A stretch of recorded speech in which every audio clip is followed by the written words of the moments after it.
അത് അവർ രണ്ടുപേരും പറഞ്ഞല്ലോ വ്യക്തിപരമായ സന്ദർശനമാണെന്ന്. ഞാൻ അദ്ദേഹത്തെ കാണാറുണ്ട്. അദ്ദേഹത്തോട് വളരെ ആദരവും ബഹുമാനവും ഉള്ള ഒരാളാണ് ഞാൻ.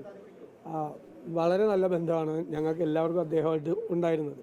MLA മാരായിരിക്കും, അദ്ദേഹം മന്ത്രിയായിരിക്കുമ്പോൾ മന്ത്രിമാരിൽ ഞാൻ വിമർശിക്കാത്ത ഒരാളായിരുന്നു അദ്ദേഹം. ഞാൻ അദ്ദേഹത്തിൻ്റെ നിയോജകമണ്ഡലത്തിൽ വന്നപ്പോൾ അദ്ദേഹത്തെക്കുറിച്ച് വളരെ നല്ല അഭിപ്രായം പറഞ്ഞു. നീതിപൂർവമായിട്ടാണ് അദ്ദേഹം മന്ത്രിയായിരുന്ന സമയത്ത് പെരുമാറിയിരുന്നത്.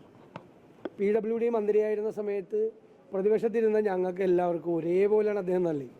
ഒരു കാലത്തും അത്രയും നീതിപൂർവമായി പൊതുമരാമത്ത് മന്ത്രിമാർ പെരുമാറിയിട്ടില്ല. ഞാൻ അത് പരസ്യമായിട്ട് പറഞ്ഞിട്ടുള്ള ആളാണ്. അദ്ദേഹത്തിനോട് ഞങ്ങൾക്ക് എല്ലാവർക്കും പ്രത്യേകമായ ആദരവും സ്നേഹവും ബഹുമാനമുണ്ട്. അതുകൊണ്ട് അദ്ദേഹത്തിൻ്റെ ഒരു അസ്തിത്വത്തെയോ അദ്ദേഹത്തിനോട് പാർട്ടിയുടെ കൂറിനെയോ ഞങ്ങളാരും ചോദ്യം ചെയ്യില്ല. KC വേണുഗോപാൽ അദ്ദേഹം പറഞ്ഞതുപോലെ അവർക്ക് തമ്മിൽ വ്യക്തിപരമായൊരു അടുപ്പമുണ്ട്. ആലപ്പുഴ ജില്ലയിലെ MP MLA ആയി ഇരുന്ന ആളുകളാണ്. ഇതിൻ്റെ അപ്പുറത്തേക്കൊന്നും അതിൽ പോകണ്ട. ഞങ്ങളിത് ഈ CPM-ൽ നടക്കുന്ന കാര്യങ്ങൾ തീർച്ചയായിട്ടും മറ്റൊരു രാഷ്ട്രീയ പാർട്ടി എന്ന നിലയിൽ ഞങ്ങൾ ഗൗരവമായി നിരീക്ഷിക്കുന്നുണ്ട്. പിന്നെ ഞങ്ങളല്ലേ പറഞ്ഞത് CPM-നെ ജീർണത ബാധിച്ചിരിക്കുകയാണ്. CPM ഒരു തകർച്ചയിലേക്കാണ് പോകുന്നത്. ഇപ്പോൾ നടക്കുന്നത് ആഭ്യന്തരമായ കാര്യങ്ങളാണ്. ഞാൻ അതിനെക്കുറിച്ചൊക്കെ ഒരു പ്രതികരണം നടത്തുന്നതിൽ ഒരു അനൗചിത്യമുണ്ട്. പക്ഷെ ഞങ്ങൾ പറഞ്ഞിരുന്ന കാര്യങ്ങൾ ശരിവെക്കുകയാണ്. ഞാൻ പറയാറുണ്ടല്ലോ, ഞങ്ങൾ പറയുന്ന പല കാര്യവും നിങ്ങൾ ഗൗരവമായിട്ട് എടുക്കാറില്ല. ഈ CPM-നെ പൂർണ്ണമായി ജീർണത ബാധിച്ചിരിക്കുകയാണെന്നും അതൊരു തകർച്ചയിലേക്ക് പോവുകയാണെന്നും ഞങ്ങളല്ലേ പറഞ്ഞത്, പ്രതിപക്ഷമല്ലേ പറഞ്ഞത്. ആ തകർച്ചയാണ് ഇപ്പോൾ കാണുന്നത്. കാരണം പാർട്ടി അണികൾ സംതൃപ്തരല്ല. പാർട്ടിയിലെ താഴെ തട്ടിൽ മുകളിൽ നടക്കുന്ന കാര്യങ്ങളെക്കുറിച്ച് നല്ല കമ്മ്യൂണിസ്റ്റുകാർ സംതൃപ്തരല്ല. അപ്പോൾ അവരത് പ്രതിഷേധിക്കും സ്വാഭാവികമായിട്ട്. അവർ ഞങ്ങൾക്ക് വോട്ട് ചെയ്തിട്ടുണ്ട്. ഞങ്ങൾ ഈ പാർലമെൻറ്റ് ഇലക്ഷനിലും ഈ ഉപതെരഞ്ഞെടുപ്പുകളിലൊക്കെ നല്ല കമ്മ്യൂണിസ്റ്റുകൾ ഞങ്ങൾക്ക് വോട്ട് ചെയ്തിട്ടുണ്ട്. സംശയം എന്താ? ആ വാർത്ത തെറ്റാണ്. കാരണം ഒരു തരത്തിലുള്ള ചർച്ചയും കേരള കോൺഗ്രസ് മാണി വിഭാഗവുമായിട്ട് നടത്തിയിട്ടില്ല. ജോസ് കെ മാണി പറഞ്ഞാണ് കറക്റ്റ്. ഒരു തരത്തിലുള്ള ചർച്ചയും നടത്തിയിട്ടില്ല. ചർച്ച നടത്തിയാൽ ഞങ്ങളറിയണ്ടേ? UDF നേതൃത്വത്തിലിരിക്കുന്ന ആളുകളല്ലേ ഞങ്ങളറിയാതെ വേറെ ഘടകകക്ഷിയായിട്ട് ചർച്ച ചെയ്യുക. അദ്ദേഹം ഇപ്പോൾ LDF നിൽക്കുന്ന ഒരു പാർട്ടിയാണ്. എന്തിനും ഞങ്ങൾ അദ്ദേഹത്തിൻ്റെ ഒരു വിശ്വാസ്യതയെ ഞങ്ങൾ ചോദ്യം ചെയ്യണം? ഞങ്ങളല്ല ആ വാർത്തയുടെ പുറകിൽ. ഞങ്ങളങ്ങനെ അപ്പുറത്ത് നിൽക്കുന്ന ഒരാളുടെ വിശ്വാസ്യത തറക്കുന്ന രീതിയിലുള്ള പ്രചരണം ഞങ്ങൾ നടത്തില്ല. ഞങ്ങൾ ചർച്ച നടത്തുന്നുണ്ടെങ്കിൽ അത് അങ്ങനത്തെ ഒരു രാഷ്ട്രീയ സാഹചര്യം വരുമ്പോൾ ആലോചിക്കാം. ഇപ്പം അതില്ല. ഇപ്പം അദ്ദേഹം ഇടതുപക്ഷത്തിലാണ് നിൽക്കുന്നത്.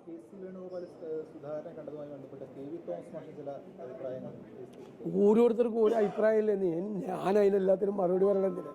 അദ്ദേഹത്തിൻ്റെ അഭിപ്രായം പറഞ്ഞു. നമ്മളെന്തിനും എല്ലാത്തിനും അഭിപ്രായം പറയണ്ട. രാഷ്ട്രീയത്തിൽ കുറേ നമ്മൾ അങ്ങോട്ടും ഇങ്ങോട്ടും ഒക്കെ കുറച്ച് ഗൗരവത്തോടു കൂടി ഒരു എന്താ സംഭവം എന്ന് വെച്ച് കഴിഞ്ഞാൽ ഈ സന്ദീപ് വാര്യർ അടക്കമുള്ള നേതാക്കളെ കൊണ്ടുവരാൻ കോൺഗ്രസിന് കഴിഞ്ഞു. കൂടുതൽ CPM-ന്റെയും BJP-യുടെ നേതാക്കളെ ലക്ഷ്യം വെച്ചിട്ടുണ്ടോ? അല്ല, അതൊക്കെ നമുക്ക് ഞാൻ പറഞ്ഞല്ലോ, കാണാൻ പോണ പൂരം നമ്മൾ നേരത്തെ പറഞ്ഞറിയിക്കാൻ പാടില്ല. മനസ്സിലായില്ലേ? ഞങ്ങളുടേതൊരു ജനാധിപത്യ പ്രസ്ഥാനമാണ്. വിട്ടുവീഴ്ചയില്ലാത്ത മതേതര നിലപാടെടുക്കുന്ന പ്രസ്ഥാനമാണ്. അത് UDF-ഉം ഒരു തരത്തിലും ഞങ്ങൾ കോംപ്രമൈസ് ചെയ്യില്ല. ഞങ്ങളുടെ മതേതര നിലപാടും ഞങ്ങളുടെ ജനാധിപത്യപരമായ ഒരു പൊസിഷനിങ്ങും ഞങ്ങൾ ഒരു കാലത്തും ജയിക്കാൻ വേണ്ടിയിട്ടോ ലാഭത്തിന് വേണ്ടിയിട്ടോ ഞങ്ങൾ വെള്ളം ചേർക്കില്ല. അതിനോട് ആകൃഷ്ടരായി ആളുകൾ വന്നാൽ അപ്പം നമ്മൾ ആലോചിക്കാം, സംസാരിക്കാം. ഞങ്ങൾ ഏതെങ്കിലും പാർട്ടിയിൽപ്പെട്ട ആളുകളുടെ പുറകെ നടന്ന് അവരെ കോൺഗ്രസിലേക്കോ UDF-ലേക്കോ കൊണ്ടുവരാനൊന്നും ഞങ്ങൾ ശ്രമിക്കുന്നില്ല. വരുമ്പോൾ നമുക്ക് ആലോചിക്കാം. അങ്ങനെ ധാരാളം സ്ഥലത്ത് വരുന്നുണ്ടല്ലോ. കഴിഞ്ഞ ദിവസം ആലുവയിൽ എത്രയോ പേര് കോൺഗ്രസിൽ ചേർന്നു CPM-ൽ നിന്ന്. തൃപ്പൂണിത്തുറയിൽ ഉദയംപേരൂരിൽ CPM-ന്റെ ഈ ജില്ലയിലെ തന്നെ ഏറ്റവും വലിയ സ്ട്രോങ് ഹോൾഡിൽ നിന്ന് 73 പേരാണ് കോൺഗ്രസിൽ ചേർന്നത്. ഇഷ്ടംപോലെ ആളുകൾ ചേരുന്നുണ്ട്. വലിയ നേതാക്കന്മാർ മാത്രമല്ല, താഴെത്തട്ടിലുള്ള ധാരാളം പ്രവർത്തകർ കോൺഗ്രസിലേക്കും UDF-ലെ മറ്റ് ഘടകകക്ഷികളിലേക്കൊക്കെ ധാരാളം പേര് വരുന്നുണ്ട്. നാച്ചുറലാണ്. അത് സംഘടനാപരമായ കാര്യങ്ങൾ KPCC പ്രസിഡന്റ് സംസാരിക്കും. അത് ഞങ്ങൾ പറഞ്ഞല്ലോ, തെരഞ്ഞെടുപ്പ് കാലത്ത് ഞങ്ങൾ പറഞ്ഞു. വൈദ്യുതി ബോർഡ് ഉമ്മൻചാണ്ടിയുടെ കാലത്ത് ലാഭത്തിലാക്കി. എന്നിട്ട് അതിൻ്റെ കടം കുറച്ചു കൊണ്ടുവന്നു. 20 പൈസ യൂണിറ്റിന് കുറച്ചു കൊടുത്തു Oommen Chandy government.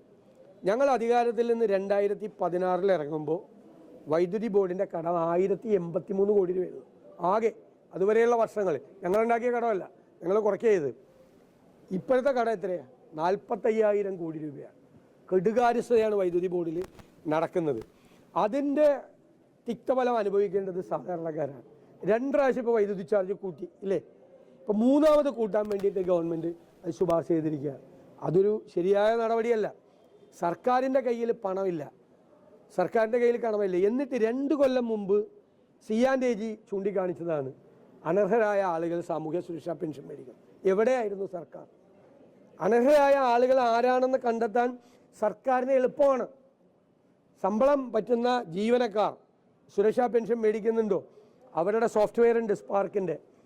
Social security പെൻഷൻ്റെ software ഉണ്ട്, സേവന. കമ്പയർ ചെയ്ത് നോക്കിയാൽ അപ്പം അറിയാൻ പറ്റും. അപ്പോൾ 100 കണക്കിന് ആളുകൾ മേടിക്കുന്നുണ്ട്. ഇപ്പോൾ ഗവൺമെൻറ് അവരെ രക്ഷപ്പെടുത്താനുള്ള ശ്രമമാണ്. സർക്കാരിൻ്റെ ശമ്പളം കൈപ്പറ്റിയിട്ട് അതേ സമയത്ത് ഈ സാമൂഹ്യ സുരക്ഷാ പെൻഷൻ മേടിക്കുക എന്ന് പറയുന്നത് ഗുരുതരമായ കുറ്റകൃത്യമാണ്.